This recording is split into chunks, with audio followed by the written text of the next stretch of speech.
Anong ginagawa niyo sa mga balat ng itlog after niyo magluto? Tinatapon niyo na ba? Ako, huwag niyo tapon yun. Magagamit pa yun, lalo na kung may mga tanim kayong halaman. Ako, ginagawa ko itong fertilizer.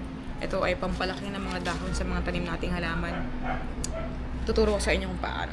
Tara, gawin natin. Ang una kong ginagawa ay binibilad ko muna siya ng isang araw or depende kung gaano siya katagal magdadry. So kapag dry na dry na kagaya nito, ilalagay ko na siya dito sa may dikdikan. Hindi ko alam kung anong tawag nito.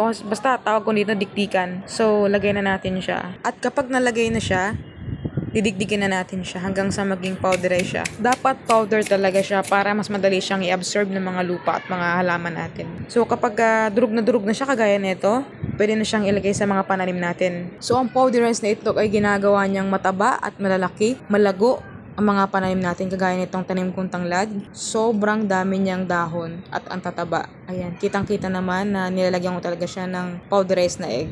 May natutunan ba kayo? Isang follow naman dyan. Bye-bye!